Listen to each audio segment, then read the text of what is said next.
His Excellency the elected President of Uganda Kyagulanyi Ssentamu Robert Bobi omukulembeze w'eggwanga essuubi lya Bannayuganda era ekitangaala ky'ensi eno. His Excellency the elected President of Uganda olunaku olwaleero ate afunye omukisa n'akyalako mu offisi ya omutuukirivu Papa Francis era ne babaamu okwegeyageyamu okw'enjawulo batuuseeko.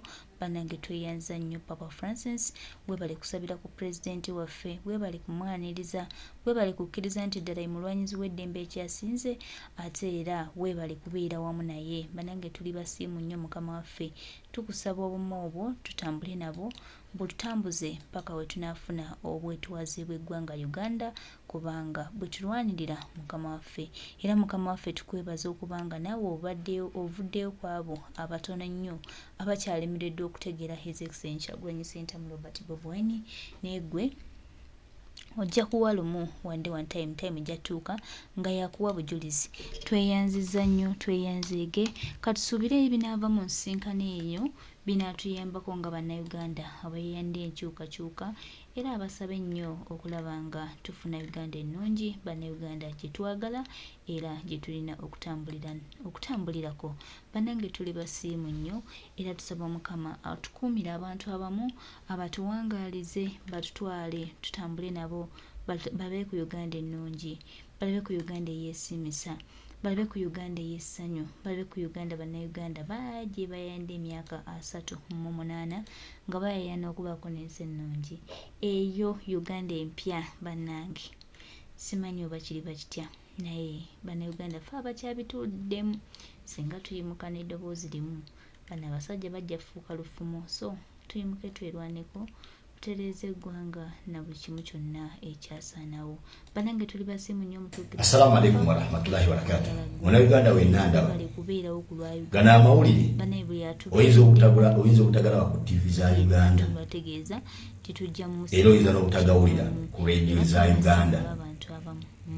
Tumanyi lwaki abantu abakyasinze obutayagaliza Uganda be Bannayuganda bennyini be basinga ate obutayagaliza Uganda. Singa likodi eno yabadde ekoleddwa mu Kenya oba mu Tanzania oba wansi ndala yonna nga si Munnayuganda, singa yemboozi eri ku buli TV yonna mu Uganda, singa yemboozi eri ku buli radio yonna mu Uganda, singa yemboozi eri ku buli YouTube channel ya buli Munnayuganda ne ku Facebook page zaabwe, era singa bamwogerako nga eyakoze likodi eyo singa bamwogerako nga bamutendereza okubeera omuzira ow'amaanyi enjasabiggu n'antawunyikamu. Olwaleero His Excellency Robert Kyagulanyi Ssentamu aka Bobi yalondeddwa okuvuganya ku ngule y'omuntu asinze okulwanirira emirembe mu nsi yonna, si mu Uganda kitegeeza nti awo yasinga dda n'ayitawo, si mu Africa nti asinga mu Africa nedda, awo mu Africa yasinga dda n'ayitawo. Olw'okuba singa si yabadde asinga mu Africa okulwanirira emirembe, si ye yandibadde avuganya, wandibaddewo Mufirika omulala either gwavuganya naye oba nga yali mu kuvuganya nga Bobi si yaliwo. Naye okuba nti yaliwo ng'Omufirika okubiisana n'okufaafagana n'abo baali mu kuvuganya nabo, ekyo kimu ku byengera ebinene ennyo Katonda byawadde ensi yaffe Uganda, ffe kye tutayinza kumanya ng'Abannayuganda olw'obutamanya bwaffe oba oliawo n'obutategeera, kubanga bali bana bokka mu nsi yonna, bali bana naye bonna bavuganya nabo bakulembeze ba nsi yonna. Ye omukulembeze wa Uganda eyalondebwa abantu okulembera eggwanga lya Uganda era nga omukulembeze wa National Unity Platform ali mu kuvuganya ku ngule y'omuntu asinga okulwanirira emirembe mu nsi yonna, naye nga bavuganya nabo bo already bakulembeze ate ba nsi yonna. Muganda wange awo waali tewatuukika, ne bw'oba n'obuwumbi bwa ssente obwenkana wa, ne bw'oba oli mwana wa kabaka waawa tosobola kutuukawo wabula otuukawo lwa bisaanyizo eby'engule eyo. Avuganya nani? Bamba mmadde mumanyi Bobi Wine nti yakoma kuvuganya mwami Museveni yekka ku bukulembeze bw'eggwanga lya Uganda n'okumuwangula n'amuwangula. Olwali ali mu kuvuganya n'Abamerika. Bavuganya nabo ensi ziri zikabejja nga nazo ziri oyo yazikiikiridde.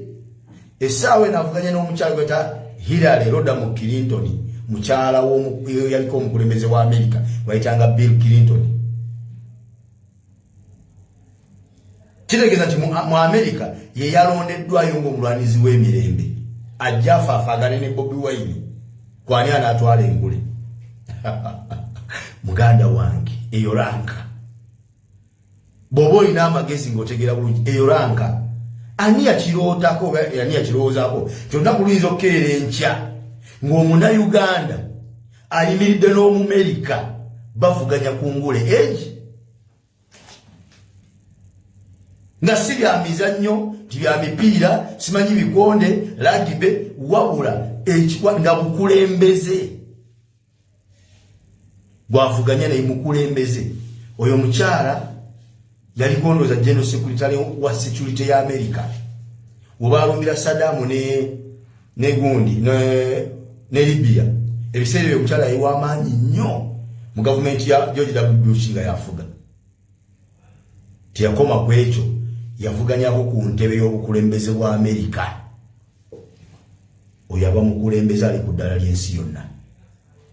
Bobi Wine bavuganya naye. Omulala bavuganya naye Papa Francis.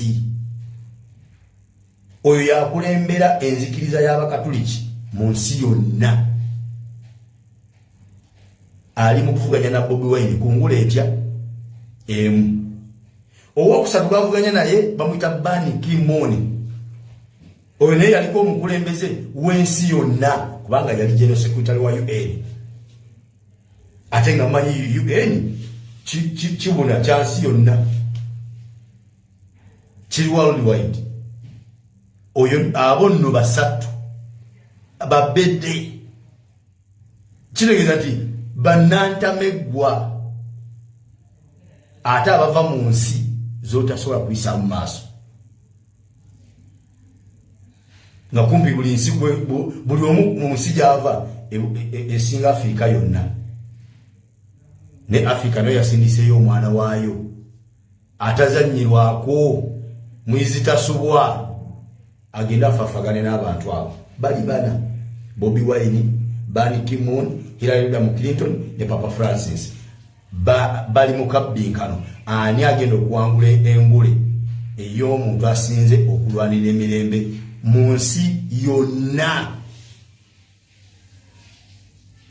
Njagala gwe Munnayuganda wenna ndaba Bobi Wine awo waali ne bw'aba tawangudde engule okutuuka obutuusa awo yatuuse ekyo kimala bumaze okuba nti kirina we kitadde Afrika, kirina we kitadde Uganda ng'ensi mwava ne Afrika nga kontinenti mwava, nti ne mu Afrika muvuddeyo omuntu agenda avuganye ku ngule ey'abalwanirizi b'eddembe, abalwanirizi b'emirembe.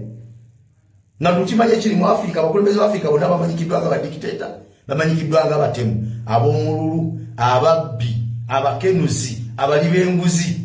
Naye mu abo ababbi, ab'omululu, abatemu, abali b'enguzi ne mbanga kwavuddemu omuntu agenda ayimirire ne bali abasajja n'abakyala kwani anaatwala engule ey'omuntu asinga okulwanira emirembe mu nsi yonna. Muganda wange ne baba tagitutte awo wokka kyatuuseeko ranka nnene, rikodi etagenda kuva mu byafaayo. Abo bakiritu ne babeerawo baroda mu kiritu ne babeerawo nga Bobi ne bamanyi n'omumanya mu nsi nti gyali olwalwe gwe bali naye bwe babaloti pepa bagiriko bonna ne Bobi Wine bavuganya naye. Eyo ranka nnene bangi mu batategeera bulungi. Oyo aba mukulembeze ali ku ddala ly'ensi yonna. Bobi Wine bavuganya naye. Omulala bavuganya naye Papa Francis. Oyo yakulembera enzikiriza y'Abakatuliki mu nsi yonna ali mu kuvuganya na Bobi Wine ku ngule etya emu. Owokusatu bavuganya naye bamuyita Ban Ki-moon.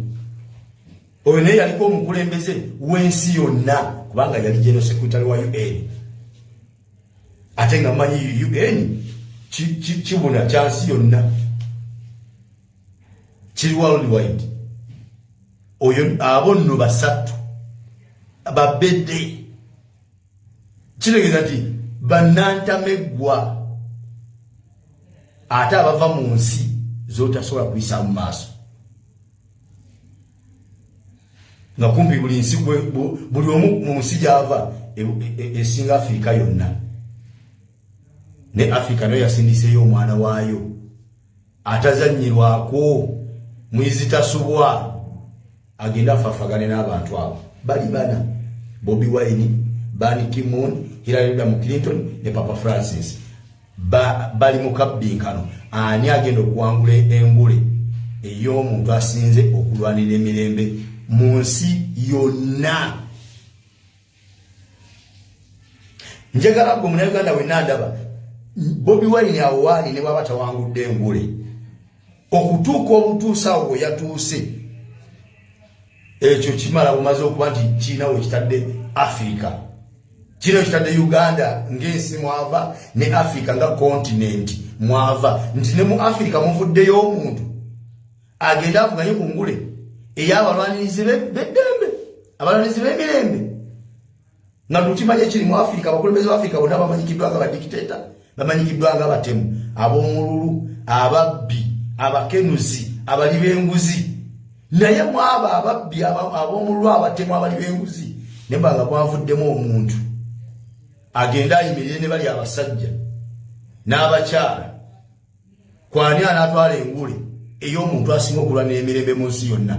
Muganda wange ne baba tagitutte awo wokka kyatuuseeko ranka nnene, rikodi etagenda kuva mu byafaayo. Abo bakiritu ne babeerawo baroda mu kiritu ne babeerawo nga Bobi ne bamanyi n'omumanya mu nsi nti gyali olwaliro gwe bali naye bwe babaloti pepa bagiriko bonna ne Bobi Wine bavuganya naye. Eyo ranka nnene. Bangi mu batategeera bulungi abava ne bagezaako okuzalawa documentary ya His Excellency Robert Kyagulanyi Ssentamu ne bagituuma bye bagituuma, ne bagiyita bye bagiyita, ne bamujerega bye bamujerega. Naye essaawa eno muganda wange abazungu bola baabo bategeera nnyo okutusinga ge mazima nti ekintu bwakiraba ffe si bwe tukiraba, ffe tulabira kungulu ne bo balabako munda otusingako. N'omusajja yonna alinyumyako naye wano mukwano gwange omuzungu nga tunyumyako eyo documentary ya Bobi Wine n'ambuuza naye bye tulaba bya ddala oba biri edited. Ne mugamba buli kyola mu documentary eyo nga bw'okiraba bwe kiri. Gw'olaba bakubye essasi kituufu baali mukuba, gw'olaba bakubye oluyi baba baalumukuba, gw'olaba bawolula nga bagenda bamukuba kituufu baamukuba. Ne mugamba temuliimu wadde ekintu n'ekimu kyolaba mu documentary eyo nga bakyeditinga bweditinze, wabula buli kimu kiringa bw'okiraba. Sajja n'agamba I can't believe. Ne mugamba you will believe, ojja kubikkiriza lwampaka. Ne mugamba ate ng'ebyo babalagako 15% ku bikolobero ebyakolebwa mu campaign, ebikolobero ebyakolebwa ku Bannayuganda mu campaign ezo, mu eyo campaign trail babalako 15%, 85% tebagibalaga. N'amuuza lwaki, ne mugamba eyensi ezalibanize documentary ne balabiraga mu nsi yaabwe tebakkiriza abantu giraba.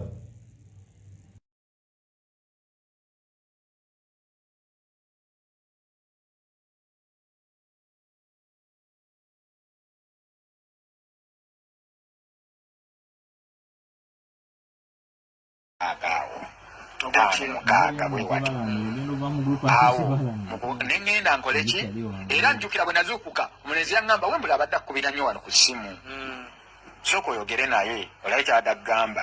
Ne mugamba Wembule saagala kwogera naye ayinza okumpa pulogulaamu nga yakutambula ate nga sisobola mujeemera ate njagala kukola bintu byange ku social media kamuleke kufuna kati awo nenvayo mu first mu pule nga ngenda kutulina supermarket awo esula ekola nga kyengendako okufuna amazzi then nenfuluma bulungi mu busiripa bwe natuuka bwenti ku mulyango alaba makekisi wali nga ngenda kufuluma bwenti ngepakinze awo nga nakagula bwenti gate ngepakinze kati we nali nfuluma bwenti waliwo omusajja wali kusaidi yengulu nemulaba essaawa ezo abantu bakyaliko ku kkubo batambula kati ekyo ekintu tebanyamba nga bwomanyi tekyeka ngo tekimanyambuzira tebanyamba kukiwa mubudde kuba nali nfulumayo bwenti ng'ayina afuluma wali ng'alinga yakubira essimu nali nvaayo bwenti yanziva amabega nankwata kano oba bakaita kabadiya gye bakwasa enkokola nga tuta nankasuka mu maaka ekisaawo waliyo omulala nansika nono najjirako ne baggala oluggi emotoka yatambulirawo sipiidi nnyo nnyo nga ne bumbeera abantu bameka sipiidi gye bakozesa basobola obajjako omuntu nga temukoze tewalwanamukko temutegedde abankozesa amaanyi mangi ate engeri gye bankozesaamu ng'oli free nnyo nnyo nga teweeraliikiridde okitegeera kati okujjukira okulwana ate ng'oli mu mmotoka banteekako buteesimpingo ne bansiba akatambaala emmotoka neetandika okukola ki okutambula ku sipiidi ya yiriyiri era emmotoka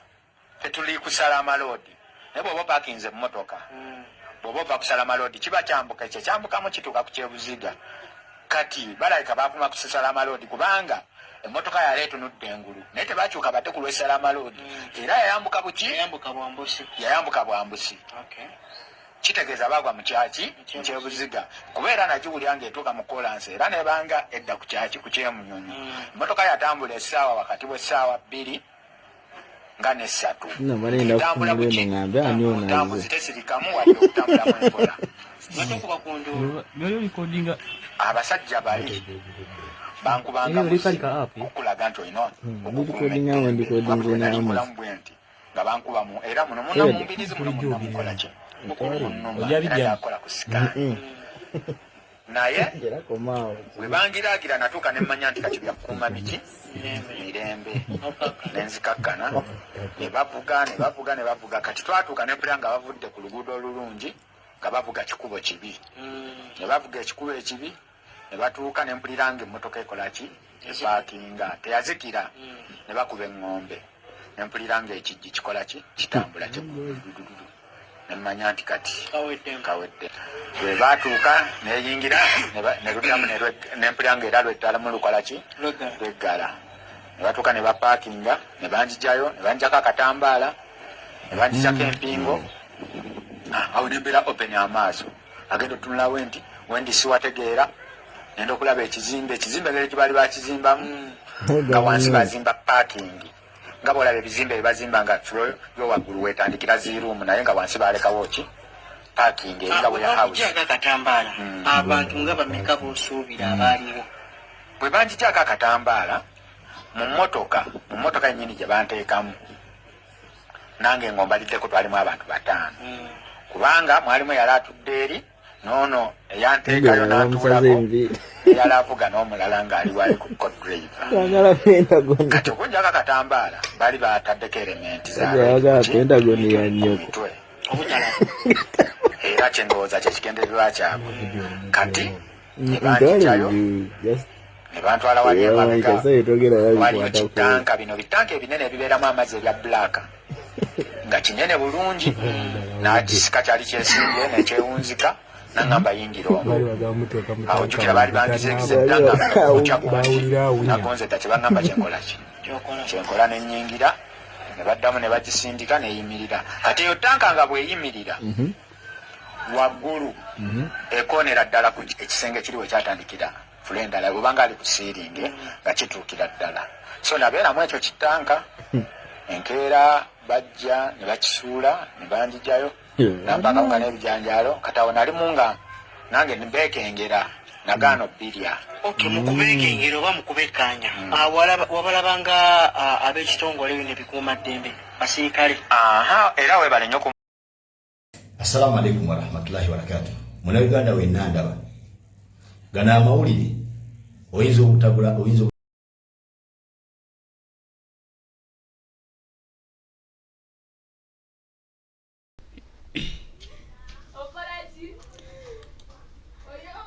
Ensisinkano ya His Excellency Kyagulanyi Ssentamu Robert Bobi Wine awamu ne omukulu Papa Francis akyagenda maaso n'okukola ensisinkano ez'enjawulo. Erunaku olwaleero asinkanye omukulu Papa Francis katukwe ku bimu ku bibadde bimu ebivudde mu nsisinkano ono. Tweyanziza nnyo His Excellency Elected President of Uganda Kyagulanyi Ssentamu Robert Bobi Wine. Webale kubaawo ku Lya Banayuganda. Tuli basiimu nnyo mukama waffe. Webale nnyo, webalire ddala.